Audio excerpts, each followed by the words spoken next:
प्रणाम। लीला बिहारी जी आपको प्रणाम। लीला बिहारी जी आपको प्रणाम।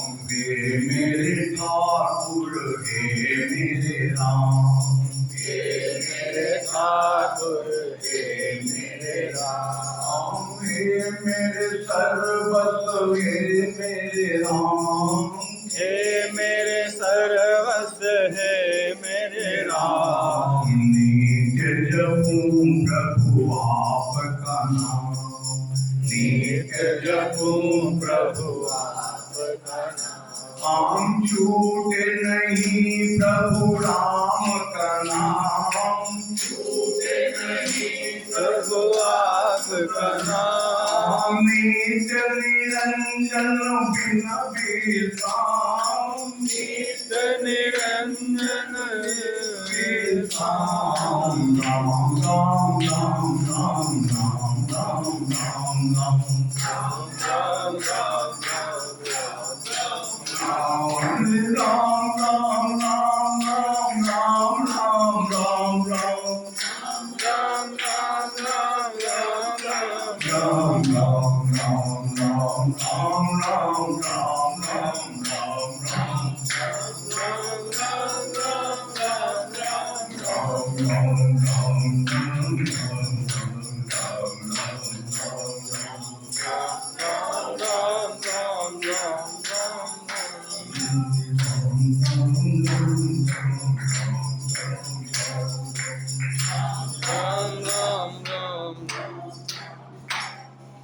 बोलिए राजा रामचंद्र भगवान की जय। आपकी भी जय हो। अब भौतिक नेत्रों को खोल दें और यह शांता सुखाए तुलसी रघुनाथ गाथा का दूसरा स्वरूप। हे भाई राम जी की बड़ी कृपा, हम आपका दर्शन कर पा रहे हैं। मेरा एक मानव जीवन का परम सौभाग्य आज इस धराधाम पर इस भूखंड पर, मैं स्थान को नहीं जानता, कॉलोनी का नाम कदाचित एपेक्स जो भी है, लेकिन ये ठाकुर जी के लीला स्थली में इस धाम पर क्या जो कथा हो रही है, इसका श्रेय जिन सीताराम जी को जाता है, नाम से आप सभी जानते होंगे कदाचित प्रेम और उन्हीं के जो भी सहयोगी हैं, उन्होंने जिनसे कहा और जिन्होंने इसकी अनुमति दी, अनुमोदित किया, अनुमोदन किया। उत्तरकांड का अंतिम प्रसंग देखो प्यारे, दोहा नंबर 130 129।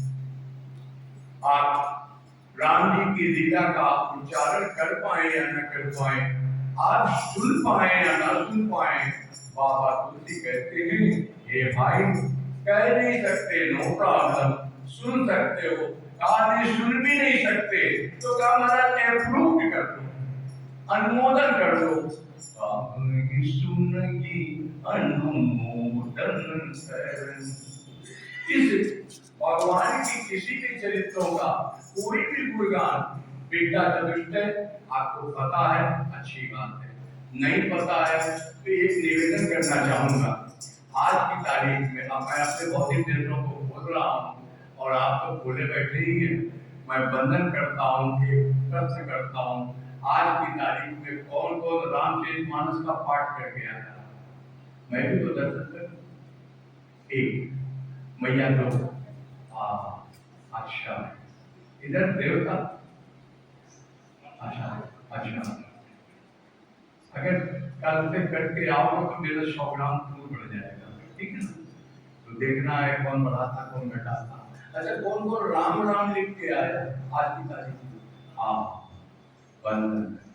तेरी पत्नी लिख रही थी, रोज लिखती है तो अभी आएगी। कोई बात नहीं, हम धन कोई बात। देखिए समय कम है और मैंने इसीलिए एक दिन और चुरा लिया, जैसे कि हमारा कल था, लेकिन एक दिन हमने चुरा लिया, हमने कहा आगे है तो पहले से ही शुरू कर देते हैं।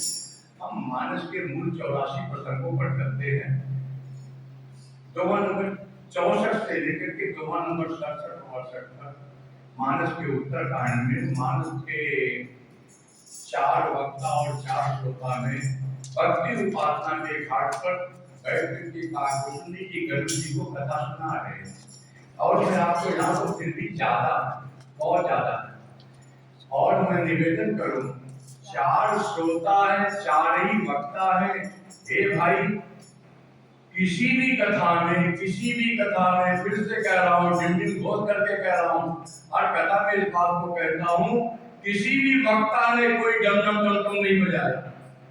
ध्यान से सुनना, किसी भी वक्ता ने किसी श्रोता को डमडम टमटम बजा के कथा नहीं सुनाई। इसलिए निवेदन करूंगा, डमडम टमटम की कथा केवल कलयुग में शुरू हुई। और फिर से निवेदन करूं, भक्ति उपासना के घाट पर हमारे यहाँ बाबा तुलसी ने एक इकोनॉमिक थॉट दिया।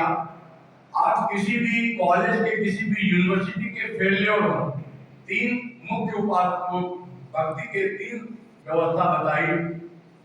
किसी भी साधक को अपनी साधना के पराकाष्ठा पर पहुंचने के लिए 3 मुख्य मार्ग बताए।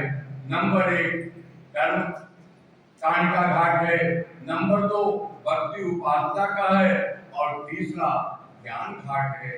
और इस प्रकार से इन तीनों घाटों की व्याख्या करते हुए कहा, इन तीनों के फेल्योर पर्सन हमारे यहाँ आ जाओ।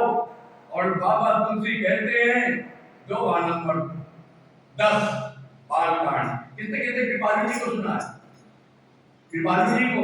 हाँ, तो उनका आशीर्वाद प्राप्त है, इसलिए मैं बोलूंगा जरूर, जिससे कि कहीं ऐसा